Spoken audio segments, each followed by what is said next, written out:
To say welcome Rebecca Gittridge Whitecotton. Well, thank you. I'm about to get all academic on you guys.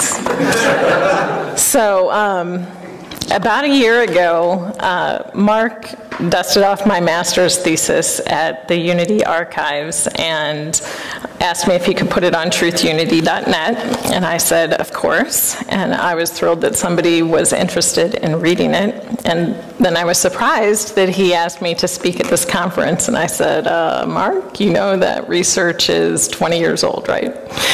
And he said, yes, but it's perfect. And after what I've heard just from the first 3 speakers today, I know that I'm in the right spot. So I hope that you all agree. And so my research analyzes the growth of unity using sociological models of religious growth. And the secularization theories argue that a rise in rational explanations for how the world works, coupled with scientific modernization, would make people not follow religion, or that it would become privatized.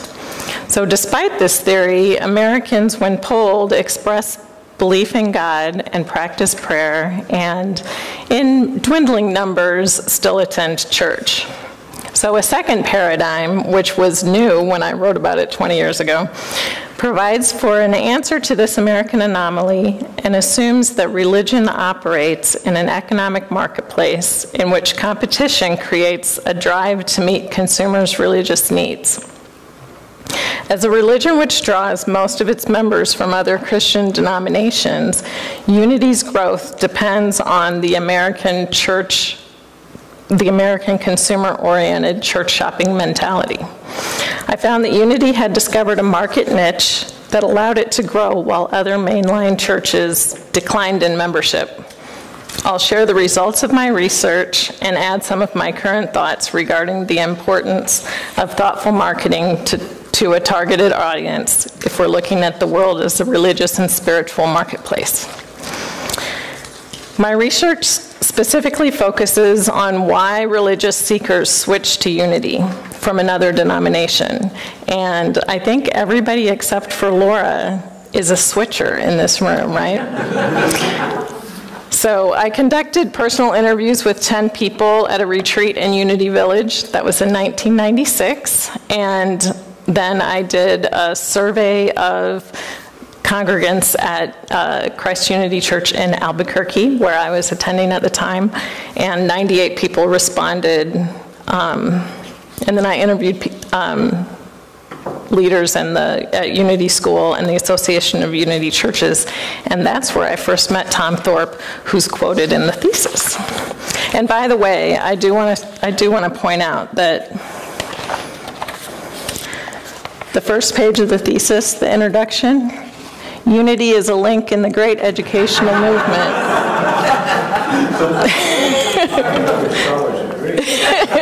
That's right.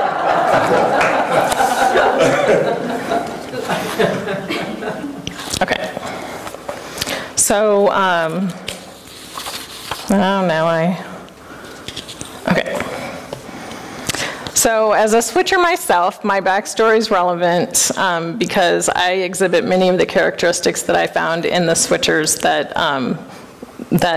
come to Unity. So before I knew what Unity was, I would have been called a spiritual seeker.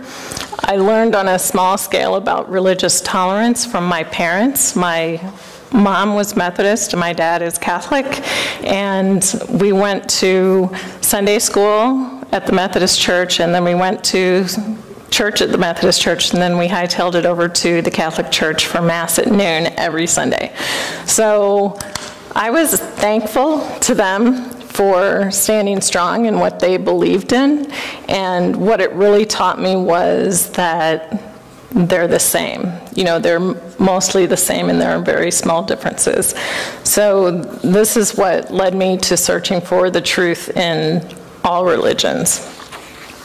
In college, I took a class in Old Testament history that made me start to question what I had been taught. And I stopped attending church. When I would feel a spiritual yearning, I would answer it with books on philosophy, healing, channeling, astral travel, reincarnation, psychic experiences, meditation, as well as books on Christianity and other religions. So I was, in short, a religious individualist without a community, and it was really pretty lonely. I ended up returning to the Methodist Church and hiding my theological differences so that I could feel the community. I met my husband Randy in that church, and we got married and became nomads because he's an Air Force officer, and so we've been all over the country. And we were church shopping in 1994 when we first walked into Unity Church in Albuquerque, and the service opened with the song, "I Behold the Christ in You," which is on the cards that Mark put on the tables. And I was amazed that my long-held belief of the spark of divinity inside each person was being affirmed in a Christian church. So like many that I talked with in my research, I was drawn to Unity because for the most part, it taught what I had already come to believe, but didn't know there was a community of like-minded souls that I could celebrate with. Since I wrote my thesis, I've participated in 9 different Unity churches and 1 Church of Divine Science. And we're now members of Unity of Fairfax in Virginia, where I lead the Compassionate Community Service team as a volunteer, and I'm a part-time staff member doing communications and marketing. As a military family, we are often surrounded by people with very conservative religious views. I personally am very thankful that I can describe Unity as a Christian denomination. And to be honest, it makes it sound more normal than trying to explain New Thought, because people's minds always go to New Age when you say New Thought.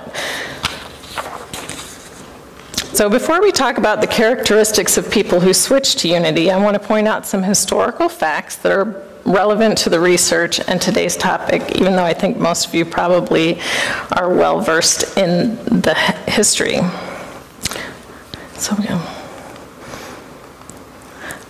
So Unity is Christian New Thought.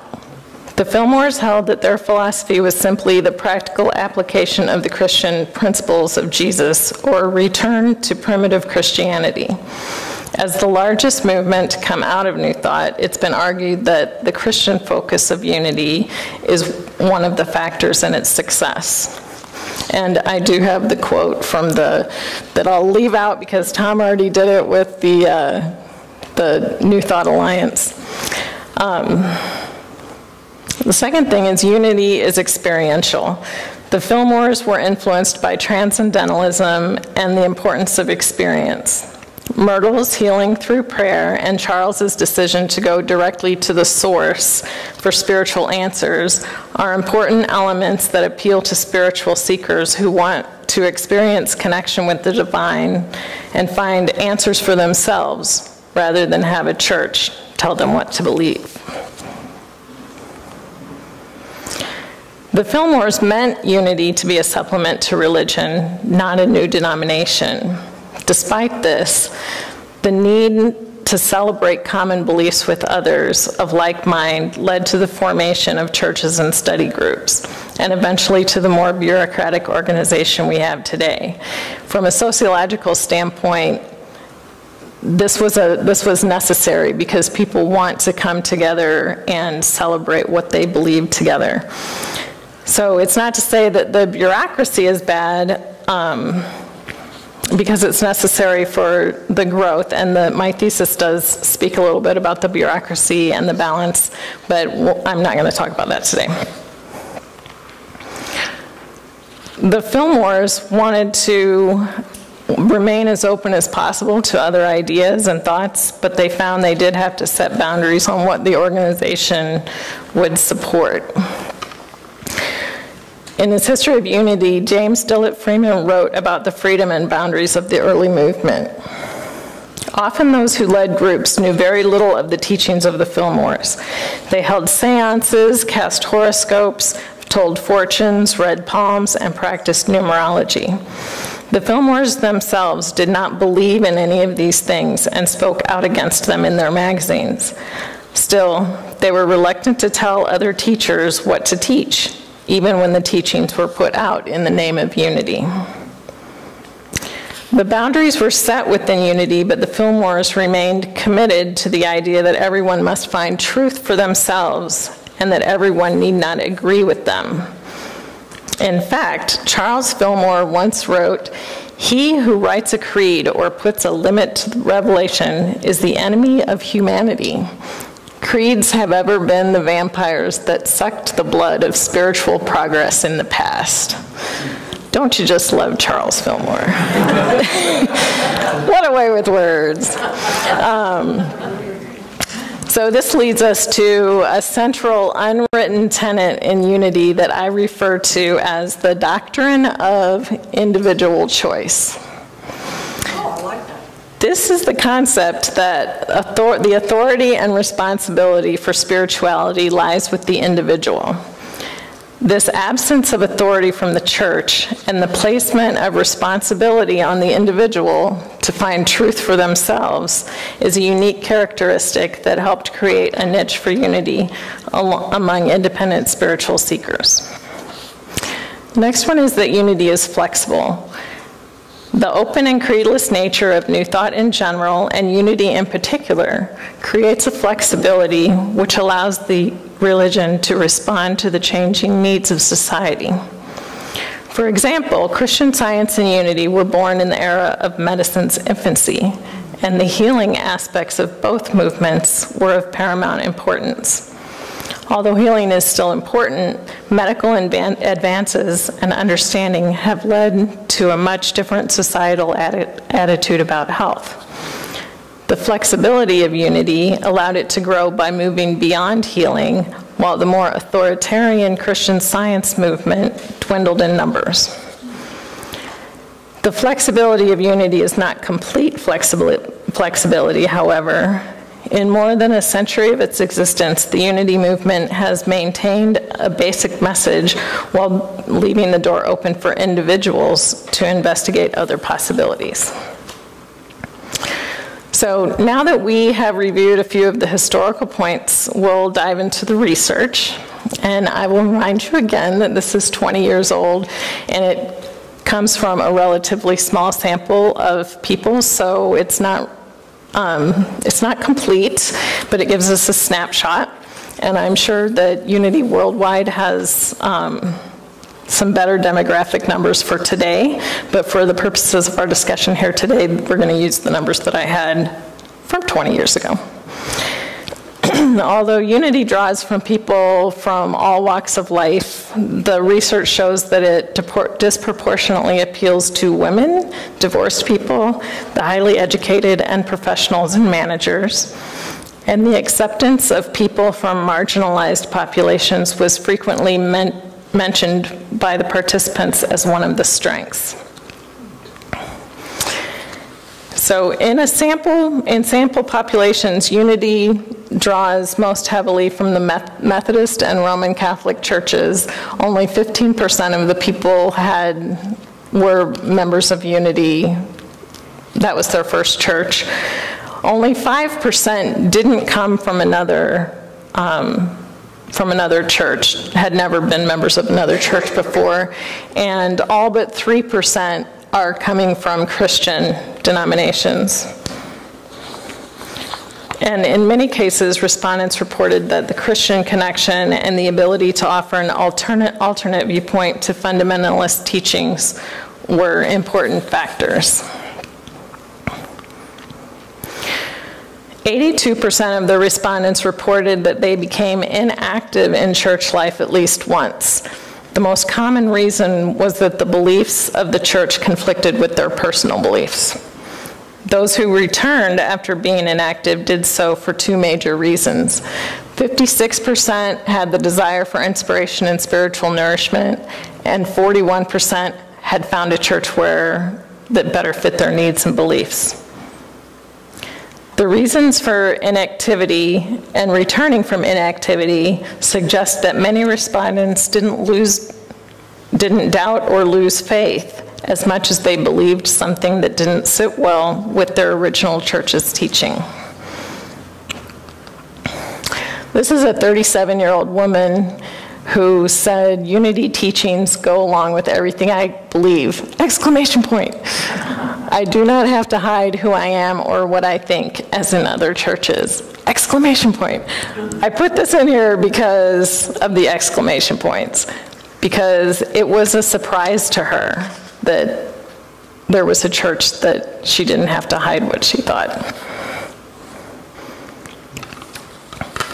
When asked why they participated in Unity, 2/3 of all respondents wrote that they were attracted to Unity because its beliefs were compatible with their own. The second most frequent answer, from 22%, was that Unity provided a feeling of belonging or community. And about 14% said they liked Unity's flexibility and lack of rules, and 10% were drawn to the practicality. This is a mother with 2 children who wrote, "Unity's teachings are closer to my own personal beliefs, which I arrived at after examining conflicts in the religion I had been taught as a child. It is also the kind of background I want to give my children. No guilt and fear, just God's love and the fact that God loves everyone, even those who are not the same as you."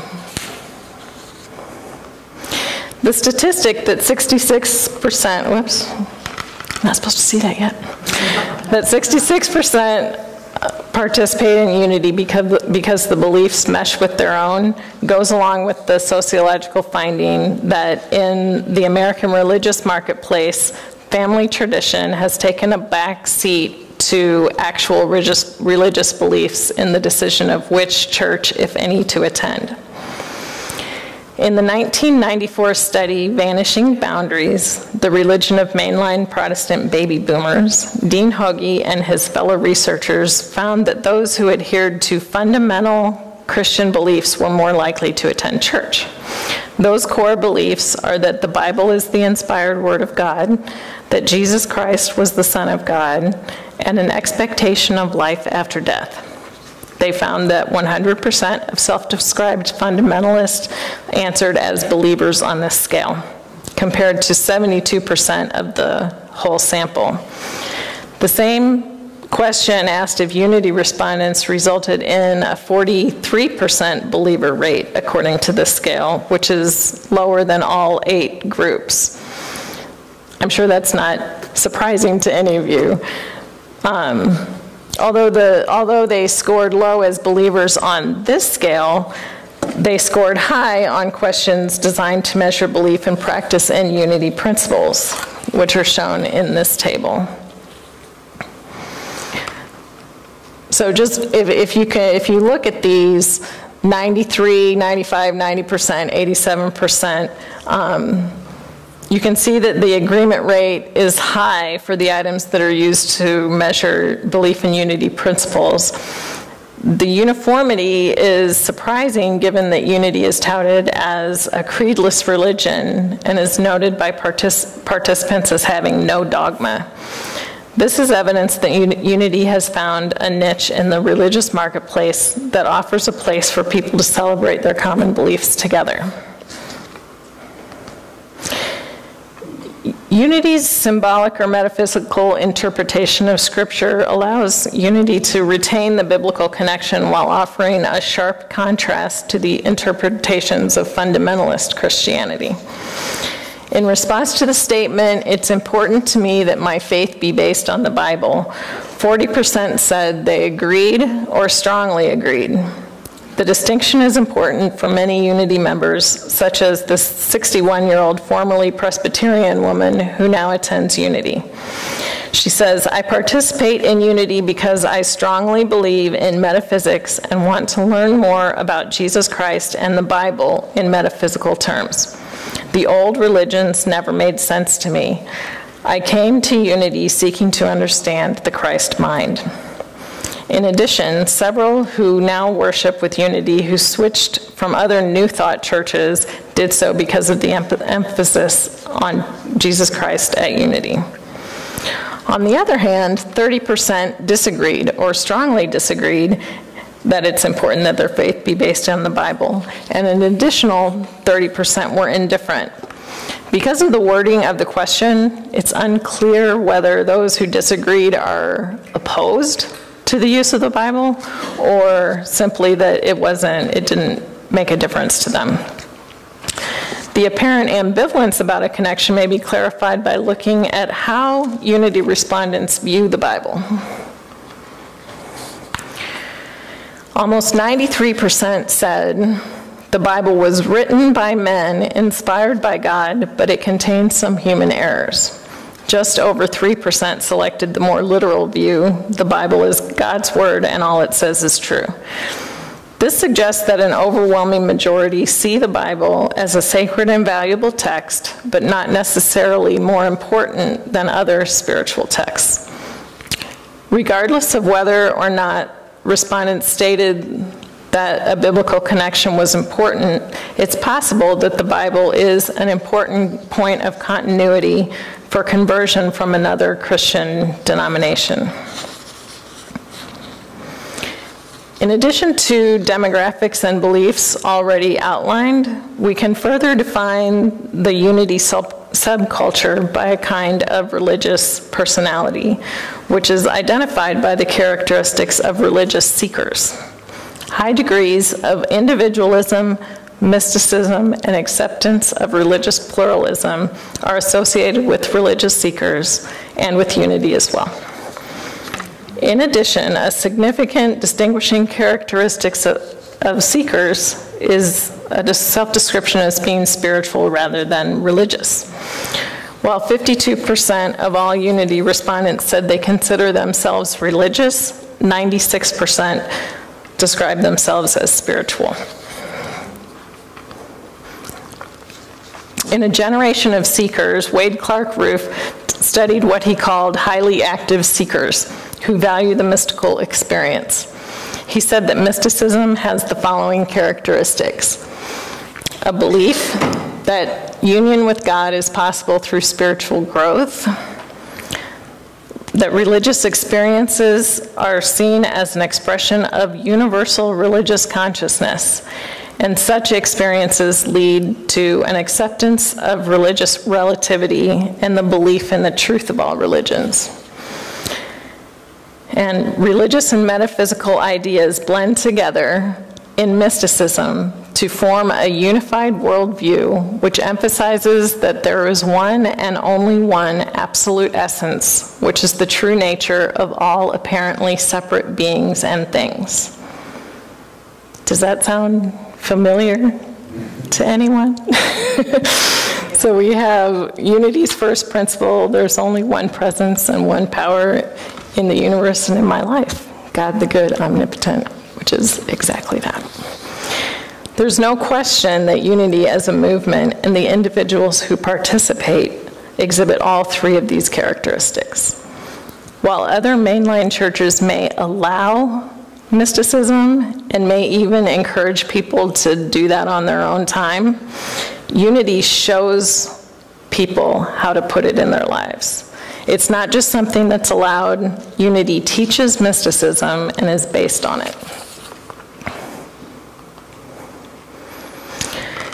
Roof identified beliefs and practices he associated with these highly active seekers who emphasize direct spiritual experience and the exploration of different religious traditions.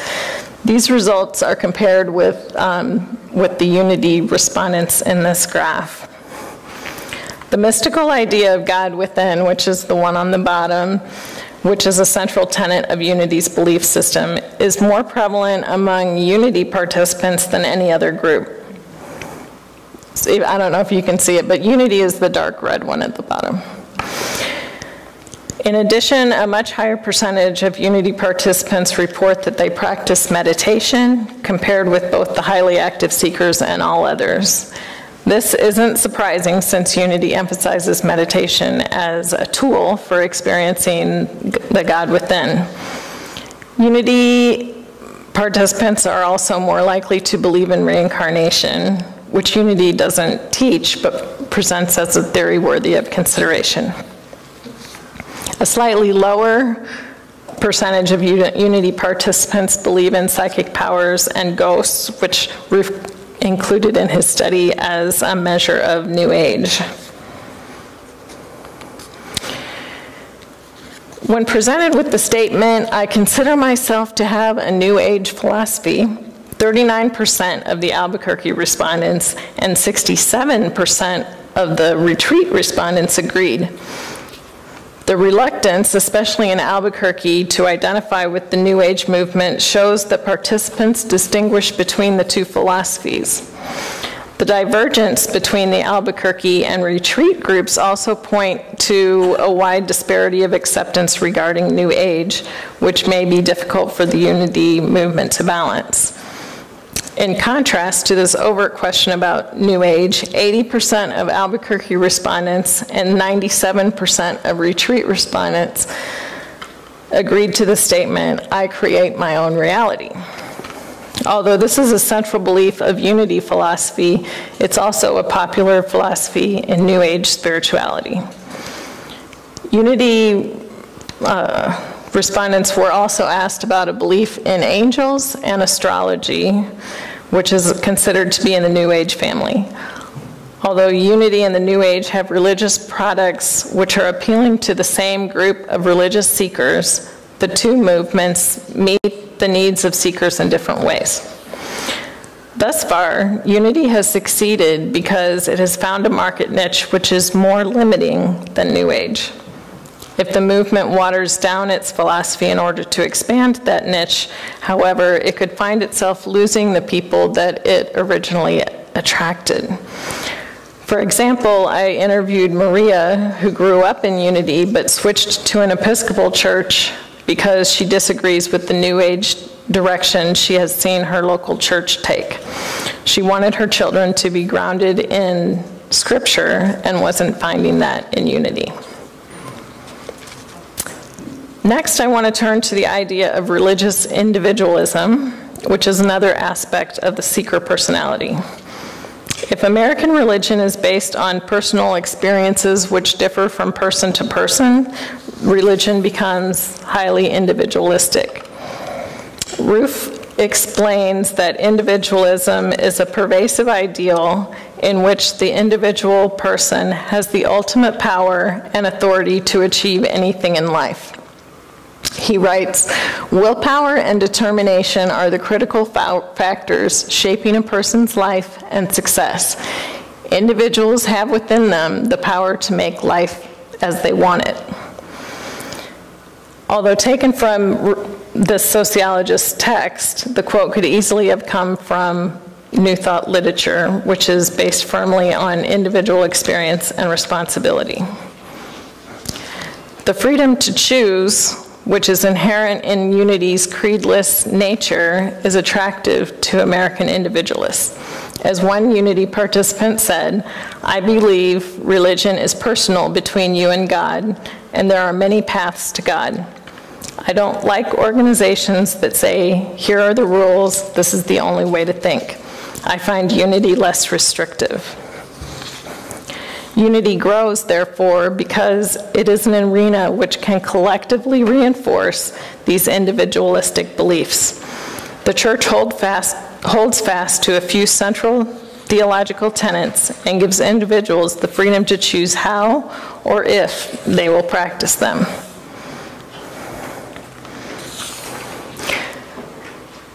So these are a few ways that Unity caters to individualists.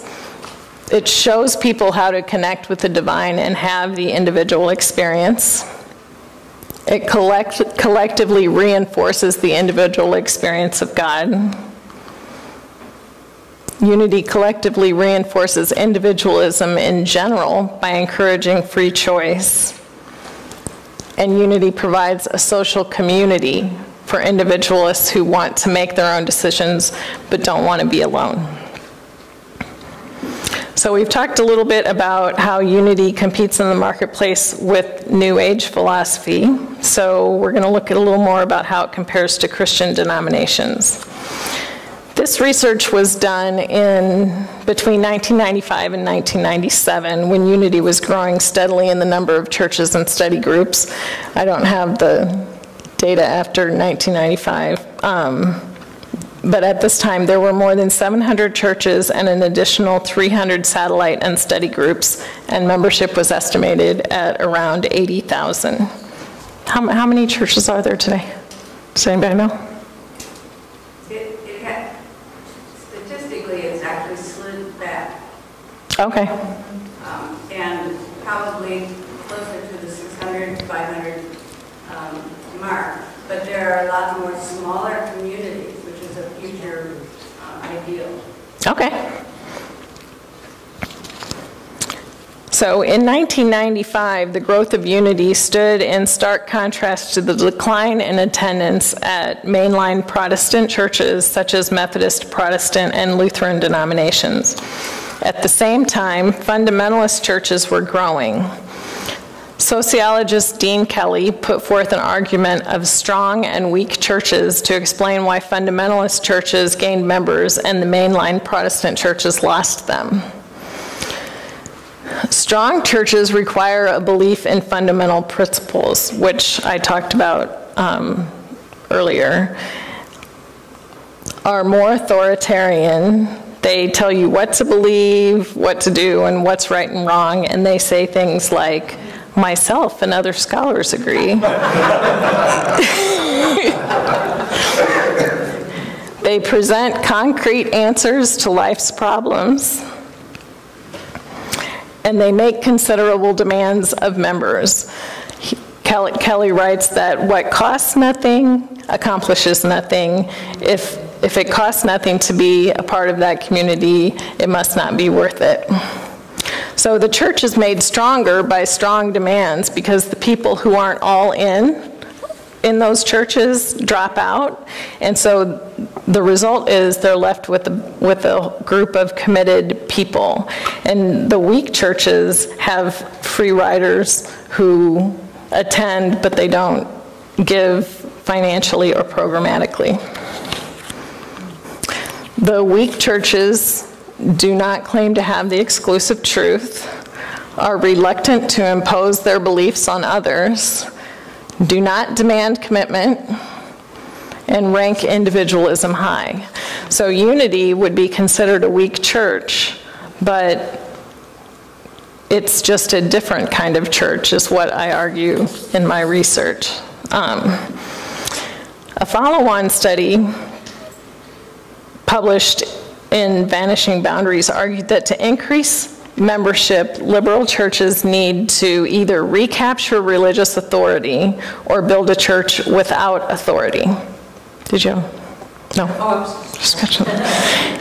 The difficulty with recapturing authority is that it would offend many liberal Protestants who place great importance on factors which cause people to question authority, such as liberal higher education, religious pluralism, and cross-cultural awareness. The authors propose a second option for liberal Protestant churches would be to minister to spiritual seekers by providing a religious or spiritual answers to life questions while leaving room for pluralism and individual choice. The Bible would have to become a spiritual or moral resource among a variety of resources, and churches would have to accept the fact that members would be less financially and programmatically committed. So Unity is a great example of how this second option can work. It views the Bible as a authority, but an authoritative resource, and requires less commitment financially and programmatically. Unity offers an example of how to maintain a strong belief system while at the same time respecting and acknowledging the validity of other philosophies. The dichotomy of respect for individuals' freedom to choose within a religion which sets limits on organizational teachings is the result of Unity's doctrine of individual choice. Questioning is encouraged and disagreement is accepted, but although it may respect other religions, unity is not so flexible that it will teach a philosophy that contradicts itself. The question of authority, however, requires a more nuanced understanding. It can't be argued that unity has no authority at all, especially since the unity beliefs are so widely held among the participants surveyed. What unity lacks is the perception of authority, as shown in the frequent claim that unity has no dogma and no rules. The perception stems from the fact that unity does not claim authority, but places it with God and the individual. The church is merely a resource, acknowledging that individuals have everything they need within themselves. As Barbara says, it's not authority but influence that unity has over her. The authority belongs to God, whom she can reach within herself. The ultimate authority and responsibility then belongs to her as an individual. But the church is necessary and helpful to individuals as a place where they can learn how to get in touch with the God within themselves. In fact, if a church is able to help a person have the experience of God, the church gains legitimacy and authority for that individual because of the experience. So rather than being a church without authority, it appears that unity has been successful largely because it is a church without the perception of authority. In summary, unity is a truly American religion which meets the needs of a distinct group of religious seekers who value individualism, pluralism, the mystical experience, and practical application of religious principles. Although other religious movements, such as New Age, also market their spiritual wares to this subgroup of religious seekers, Unity's niche in the marketplace continued to grow because its philosophy and practices were meeting the needs of increasing numbers of these seekers. Now that we know that Unity succeeds because it has a niche in the market, what do we do about it? Well, now I'm the marketing and communications specialist at Unity of Fairfax. Come put on that hat for a minute. I want to step out of religion and tell you a story about my brother Scott, who started a pizza delivery restaurant in 1991. It was a little local pizza place in Wisconsin and got a very strong following among the college crowd. By 2005, Topper's Pizza had grown so large that he hired a marketing firm rather than doing it in-house. So he loves to tell the story of how he went to this marketing firm and he sat down with them and they said, okay, what is your target market? And he said, well, everybody loves pizza. And they laughed at him. They said, you can't have a target market of everybody. They had done the research and knew that the target market for them should be 18 to 24-year-olds. And the light bulb moment for him was that by running his company with the expectation that everyone should like them, they were actually hurting themselves. They couldn't fully and effectively market to the people who would become devoted, fanatical fans if they were watering down the message trying to appeal to everyone. As a result of this meeting, Toppers redesigned their logo and marketing to be irreverent, anti-authoritarian, and targeted to the demographic that would be fanatical about their brand. Some of their marketing actually makes me blush, but it really works, and now they are, they have more than 70 stores, including one in Overland Park, and were named this week by the Daily Mail as the most popular pizza place in the nation. So why do I tell you this? Not to plug my brother's pizza restaurant. It's because Unity has gone through some of the same growing pains. We want everyone to like us. The Fillmores started out with the idea that the target market was everybody when they said it was supplemental and could be practiced by anyone in any religion. I've been to enough Unity churches to know that they're filled with people who want to be inclusive, and they don't want to ruffle any feathers, and they also don't want to come across as being evangelical about their religion. But the marketing lesson here, and the lesson from sociology, is that a focus on a market niche will create a more passionate, committed community because the target is smaller. It's counterintuitive, but true. So what is Unity's niche? It is individualist spiritual seekers who are accepting of other religions, who value mystical religious experience, who are looking for positive, practical answers to life's questions, and who are disillusioned with the fundamentalist interpretation of Christianity. In my study, the number one reason people switch to Unity is because the beliefs are aligned with their own. In many cases, like mine, the switchers already believe what Unity teaches, but they don't know that there's a community that celebrates it. In analyzing the early origins of Unity and New Thought, historian Charles Braden argued that New Thought might briefly be called a reaction against all that religion of chronic anxiety which marked the earlier part of our century in the evangelical circles of England and America. Does that sound familiar? In America today, we're certainly feeling a resurgence of the conservative evangelical side of Christianity. So much so that some people are wary of calling themselves Christian for fear of being lumped in the same camp. However, if Unity in the early 1900s was a reaction and a valid and welcome answer to extreme evangelical hellfire and damnation Christianity, then Unity today is in the perfect position to provide the balance to today's swing to the right.